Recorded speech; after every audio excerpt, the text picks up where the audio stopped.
I would like to ask the Minister for Infrastructure whether speed limits are being reviewed as part of implementing the road safety strategy. The Minister for Infrastructure. Thank you, Mr. President. The Department has recently reviewed its policy on speed limits. This work has identified, amongst other things, the potential benefit of extending 20-mile-an-hour zones in towns and introducing quiet lanes. The Department has limited budgets and this funding, in terms of speed management, is focused primarily on accident reduction, which is a statutory obligation.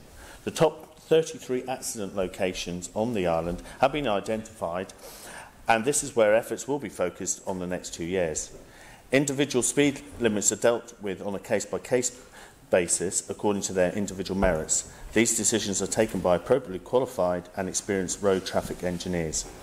My department will work closely with the Department of Home Affairs and the Road Safety Partnership to make sure that any proposed measures are the result of joined-up working. The overall aim, of course, is to realise the road safety strategy to keep people safe and to make the island a more enjoyable place to live. Mrs. Caine. Thank you, Mr. President. I thank the Minister for the update, but it's not actually giving much comfort given the emails I've emailed him on numerous occasions, November and April, I think, notably.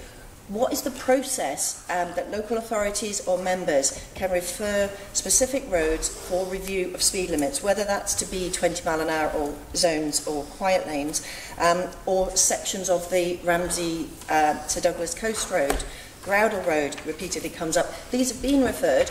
What about specific cases from local authorities? What's the process going to be? Or are we just going to find out in 2024 what's going to be achieved by then if nothing is done on a regular basis? Minister to reply. Thank you. I think we're across sort of a number of different areas. Obviously, the work we're doing with, to first sort of just to separate out the work we're doing with in town centres and in quiet lanes, that will be a separate consultation, and we'll be talking with people on that. Regarding specific safety issues, where we're talking about speeds, for example, then obviously, if they will be passed on through the department, we will look at those. We'll concentrate mainly on the ones at the top 33 accident locations, particularly with speed. So, and then obviously those will be the priority. But obviously, we'll communicate back on any specifics, and on the ones that the member has spoken about. We will come back to her on those specific issues. The member for Middle, Mr. Shimmons. Thank you, Mr. President. I very much welcome the comments made by the Minister for Infrastructure regarding the introduction of 20-mile-an-hour zones in built-up areas and also quiet lanes.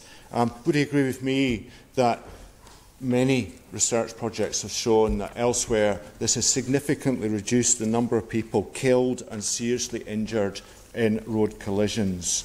Will he also explain when he will when he will implement these changes with the 20-mile-an-hour zones and quiet lanes?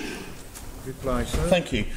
So I think both. I welcome all those comments, and as well as safety. With these two initiatives, what we're really talking about is changing the emphasis. In these areas, we're talking about the fact that people can enjoy these spaces and not just be safe, but feel safe. So the consultation is coming out very shortly now in terms of the 20. The quiet lanes may be towards the early to mid next year. So obviously, as soon as we can, but we are moving with those because there are different places for different spaces, different places for different purposes, and I think it's important that we address that. Mrs. Lord Brennan. Thank you, Mr. President. Would the Minister agree that in the development of policy to do with 20-mile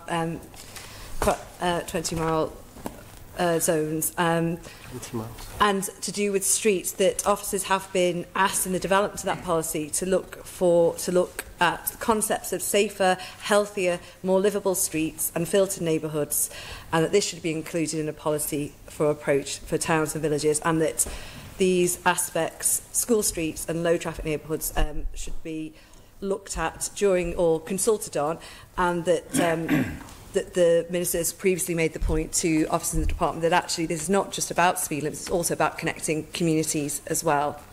Thank you. Yes, and I'd like to thank the Member of Council for that. She's absolutely right. There's two concepts that we'll be developing further. One is about connecting people, because it's about spaces and places and how we can do that better, but also about smarter travel.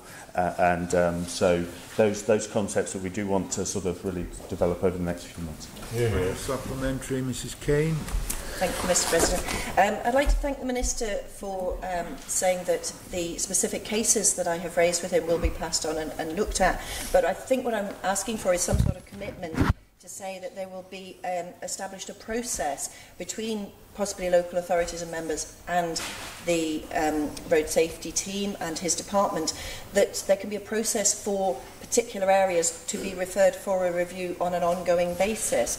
The strategy, the road safety strategy, said speed limits would not be considered on a blanket basis, rather on a case-by-case basis, informed by evidence. How are we going to achieve that if there isn't a process that people can engage in and also be public and transparent? Minister. Thank you, Mr. President. The main way will be through communication and to reinvigorate the local transport groups, the regional groups, to communicate those items.